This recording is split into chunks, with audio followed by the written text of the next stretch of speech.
شہید تو دلیر لوگ ہوتے ہیں, شہید تو دلیر, جسے سارا زمانہ دلیر کہہ رہا ہے وہ اپنے بارے میں کیا کہہ رہے ہیں؟ کہتے ہیں شہید تو دلیر, میں تو کاہل سا آدمی ہوں, سست آدمی ہوں, میں تو اتنا کام ہی نہیں کرتا. تو یہ خواب تو نے جو ٹھیک ہے دیکھا ہے نا, پھر سے دیکھنا.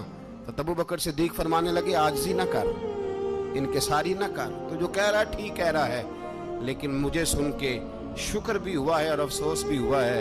افسوس اس بات کا کہ تیرے جیسا بطل عظیم چلا جائے گا, اور شکر اس بات کا کہ رب تجھے زندگی بھی اعزاز والی دے گا, اور شہادت کی موت دے کے اللہ تجھے موت بھی عزت والی عطا فرمائے گا.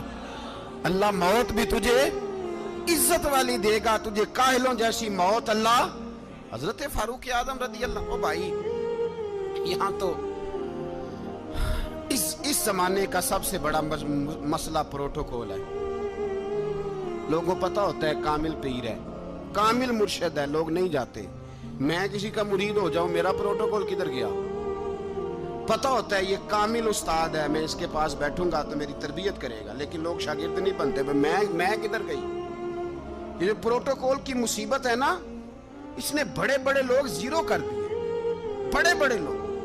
اور یہ مت سمجھے کہ آپ کا وزیر اعظم پروٹوکول لیتا ہے یا آپ کا صدر پروٹوکول, وزراء, ایسی کوئی بات نہیں. ہم چھوٹے طبقے سے لے کر بڑے سارے پروٹوکول کے قائل ہیں. ہمارا تو داماد بھی کہتا ہے کہ مجھے پوچھا نہیں, میں تمہارے گھر کیوں آؤں. ہمارا تو بھائی ہر شخص اعلان کرتا ہے پروٹوکول کا, فلانے نے عزت نہیں دی تو واپس آ جاؤ, فلانے نے سلوٹ نہیں کیا تو واپس آ جاؤ. لوگ جہاں سلوٹ کرنا چاہیے وہاں بھی سلوٹ کرانے کے قائل ہیں.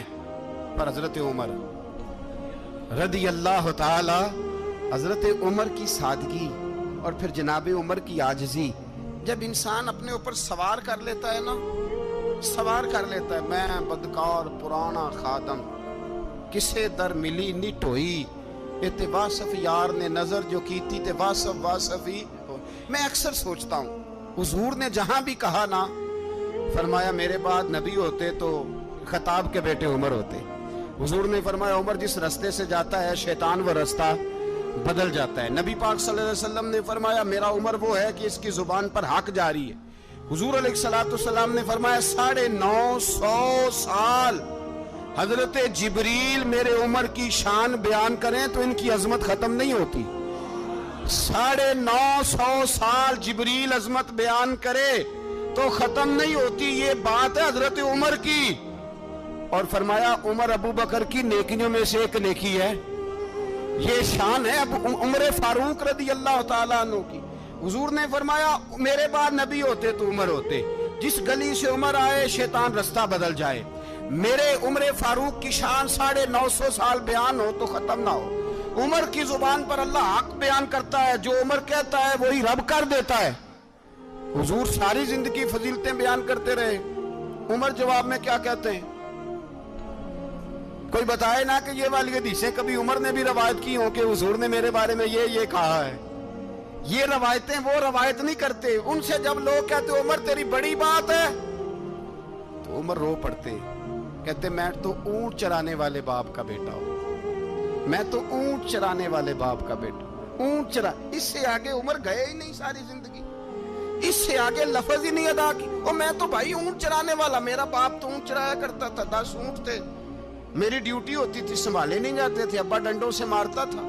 ساری زندگی عمر حج کرنے گئے, ایک خشک تنا کھجور کا عمر فاروق رضی اللہ تعالیٰ عنہ نے اس کو اپنے کلاوے میں لیا, رونے لگے. لوگوں نے کہا عمر کیا ہوا؟ فرمانے لگے یہاں میں اونٹ چرایا کرتا تھا, یہاں میں اونٹ چراتا تھا, 10 اونٹ سنبھالے نہیں جاتے تھے. دیکھو رسول اللہ کی شان, آج ساری امت چلانے کا طریقہ عطا فرما دیا ہے. ساری نظریے سے پیار. یار پیسہ کس کو برا لگتا ہے؟ آپ جس آدمی کی 50 کروڑ کی پراپرٹی ہے اس کو پوچھیں سب سے غریب, آپ کو وہی نظر آئے گا. وہ کہے گا میں ٹائٹ ہوں. حالات بڑے, میں کئی باری پوچھے انہوں نے, میں کہتا ترجمہ بھی 10 چھڑوں کی, ہمیں تو سمجھ نہیں آتی وہ ٹائٹ حالات کون سے ہوتے ہیں جی. جس آدمی کا کروڑوں میں کاروبار ہے نا, اس کو آپ چھیڑے وہ رونے لگ جائے گا, رونے.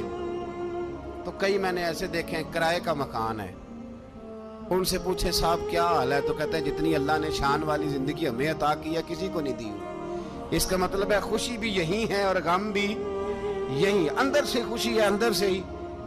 تو نے اگر راضی رہنا ہے تو ادھر سے رہنا ہے، ناراض رہنا ہے تو بس اپنے آپ کو خوش رکھے گا تو ہو جائے گا۔ سارے صحابہ مل کے آئے، کہنے لگے عمر فاروق سے کہنا ہے نبی پاک کے زمانے میں تو ظاہراً غربت تھی، ابو بکر کے دور میں بھی غربت تھی، اب تو بڑا محال ہے، عمر سے سفارش کرو کہ عمر نیا کرتا پہنا کرے۔ ملکوں کے سفیر آتے، عمر وہی پھٹی پرانی چادر اوڑھ کے اور وہی کئی جگہ پہ پیوند لگے سوٹ پہن کے سفیروں کے سامنے بیٹھ جاتا ہے۔ عمر کو مشورہ دو، طے ہو گئی بات۔ سب نے جب مشورہ دے لیا تو سارے کہنے لگے یہ بتاؤ شیر کی مونچھ کو ہاتھ کون لگائے گا؟ کہنا کس نے ہے؟ بندہ بھی تو ڈھونڈو نا۔ نے کہا جناب میرا یہ خیال ہے کہ مولا علی شیر خدا کہیں گے، کیونکہ جس شخص کی عمر کو سب سے زیادہ حیا کرتے دیکھا وہ شیر خدا مولا علی ہے رضی اللہ تعالی علی کہیں گے۔ اس لیے کہ جناب علی تو کئی دفعہ جب گفتگو کرتے تھے تو حضرت عمر چپ کر جاتے تھے اور فرماتے تھے علی نہ ہوتا تو میں ہلاک ہو جاتا۔ تو کہا علی سے کہو۔ جناب علی شیر خدا کو بلایا، کس کام کے لیے؟ جی اللہ اکبر۔ یہ ذرا اپنے اس دور پہ اس بات کو ذرا لاکا جناب ان سے کہیں کہ زیادہ نہیں، ایک کرتا نیا پہن لے، سفیر آتے ہیں وزیر آتے ہیں تو ایک کرتا نیا پہن لے۔ حضرت علی کو بلایا، آپ فرمانے لگے کوئی اور بات ہوتی تو میں کہہ دیتا، یہ والی میں نہیں کہہ سکتا، کوئی اور ہوتی تو میں عمر کو کئی دفعہ کہہ دیتا ہوں، جلال میں بھی تو سن، یہ والی میں نہیں کہہ سکتا، میں تمہیں ایک مشورہ دیتا ہوں۔ کہا وہ کیا؟ کہنے لگے سیدہ عائشہ صدیقہ سے کہو، وہ مومنوں کی ماں ہے، عمر ٹالے گا نہیں۔ اماں جی سے جا کے کہا اماں جی نیا کرتا عمر سے کہیں پہن لیں، وزیر آتے ہیں بڑے بڑے لوگ تو چلو کوئی عرض نہیں۔ اماں جی نے کہا اچھا کوئی بات نہیں میں بلا لیتی ہوں۔ جناب عائشہ نے پیغام بھیجا، جب خادم نے کہا نا مصطفیٰ کے گھر سے پیغام آیا ہے تو 20 لوگ بیٹھے تھے، عمر کانپتے ہوئے اٹھے، کانپتے دوڑے۔ حضرت عائشہ پردے میں تھی تو فرماتی ہیں عمر اتحیات کی حالت میں بیٹھ گئے۔ کہا اماں جی دیر تو نہیں ہو گئی مجھے آنے میں؟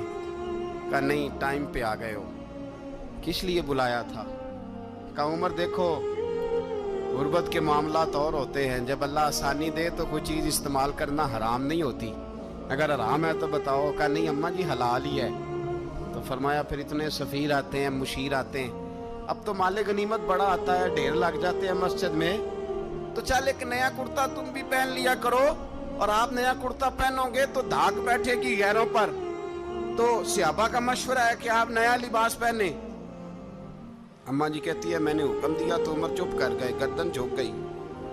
تھوڑی دیر کے بعد سیدنا عمر فاروق نے سر اٹھایا تو داڑھی پہ آنسو گر رہے تھے، رو پڑے، کہنے لگے پاک محبوب کی پاک بیوی جیسے حکم کرتی ہو میں حاضر ہوں، پر مجھے وہ والا لباس پہنانا جو میرے مصطفیٰ نے پسند فرمایا ہے۔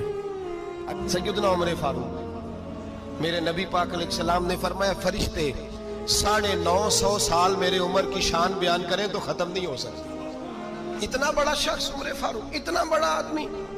ایک دن اعلان کیا عمر فاروق نے لوگوں مسجد میں آؤ بات کرنی ہے، امیر المومنین کا پیغام ہے سارے مسجد میں آ جائے۔ کھچا کھچ مسجد نبوی صحابہ سے بھر گئی، اور ایسا جب اعلان ہوتا تھا تو صحابہ دوڑ کے آتے تھے، شاید کوئی جنگ ہے، شاید کسی نے حملہ کر دیا ہے، شاید کوئی نئی بات ہے، دوڑے آئے لوگ، مسجد نبی کھچا کھچ بھر گئی۔ سیدنا فاروق اعظم رضی اللہ تعالیٰ عنہ منبر پہ بیٹھے، حضرت عبد الرحمن ابن عوف رضی اللہ تعالیٰ عنہ فرماتے ہیں کہ صحابہ تجسس کے دیکھ رہے ہیں کہ پتہ نہیں کسی طرف سے پیغام نہیں آ گیا، کوئی کافر حملہ نہیں کرنے لگا، اللہ جانے کیا ہوا ہے، بڑی پریشانی ہے۔ عمر بیٹھے اللہ کی حمد کی، نبی پاک صلی اللہ علیہ وسلم پر درود پڑھا، اور پھر عمر فاروق بولے، فرمانے لگے میں جب مکے میں رہتا تھا نا تو کبھی گھر میں قحط آ جاتا تھا، کبھی قحط آتا تھا گھر میں، بکریوں کے دودھ خشک ہو جاتے تھے، گندم نہیں ملتی تھی، پانی نہیں ہوتا تھا، تو فرمایا میری اماں مجھے خالہ کے گھر بھیج دیتی تھی، قبیلہ بنو مخزوم، اس قبیلے میں میری خالہ کی شادی ہوئی تھی تو وہ مالدار لوگ تھے، ان کے پاس زیادہ بکریاں، زیادہ اونٹ، زیادہ گائیں، زیادہ کھیت تھے۔ حضرت عمر فاروق فرمانے لگے میں ان کے گھر جاتا تو میرے خالو سمجھ جاتے کہ عمر کو اس لیے بھیجا گیا ہے کہ قحط آ گیا ہے۔ فرماتے ہیں وہ مجھے سویرے بکریاں چرانے لے جاتے، شام تک میں ان کی بکریاں چراتا۔ امیر المومنین عمر، ایک طرف مسئلہ یہ ہے کہ کیسر و کسرا کی دیواریں ہل رہی ہیں عمر کے نعروں سے، اور ادھر عمر منبر پہ بیٹھ کے خطبے دے رہے ہیں۔ فرماتے ہیں میں بکریاں چراتا، شام تک خالہ کے گھر جا کے مزدوری کرتا، اور فرماتے ہیں شام ہوتی تو ایک مٹھی کشمش مجھے دیتے وہ۔ آپ فرماتے ہیں میں بڑے قد والا تھا، ایک مٹھی کشمش ملتی ہے، کبھی ایک مٹھی کھجورے، میں شام کو کھا کے سو جاتا۔ کئی مہینے یوں ہی گزرتے تو میری اماں کا پیغام آتا کہ حالات صحیح ہو گیا، میرے بیٹے کو بھیج دو۔ یہ بات کہی، حضرت عمر رونے لگے اور پھر کہنے لگے اب وہ وقت آیا ہے کہ لوگ مجھے امیر المومنین عمر کہہ کے پکارتے ہیں۔ بس یہ دو باتیں کی۔ عمر نے کہا چلو ظہر کا وقت ہو گیا، اذان پڑھو، اٹھو نماز پڑھے، اٹھو۔ اذان ہوئی، اقامت ہوئی، جناب عمر نے نماز پڑھائی، لوگ چلے گئے تو سیدنا عبد الرحمن ابن عوف یارانہ تھا جناب عمر سے، بازو پکڑ کے کہنے لگے عمر سیانا بندہ یار تو یہ دو باتیں سنانے کے لیے اتنا مجمع اکٹھا کیا تھا، یہ دو باتیں کہنے کے لیے کہ میں خالہ کے گھر جا کے مزدوری کرتا تھا تو ایک مٹھی کشمش ملتی تھی، ایک مٹھی کھجورے، یہ کہنے کے لیے کہ میں بکریاں چرایا کرتا تھا۔ تو حضرت عمر فاروق رضی اللہ تعالیٰ عنہ پھر روئے، پھر آنکھوں میں آنسو آئے، کہنے لگے عبد الرحمن آج نا مصر شام سے کچھ لوگ آئے تھے اور وہ بتا رہے تھے کہ عمر تیرا ڈنکا وہاں بھی بڑا بجتا ہے۔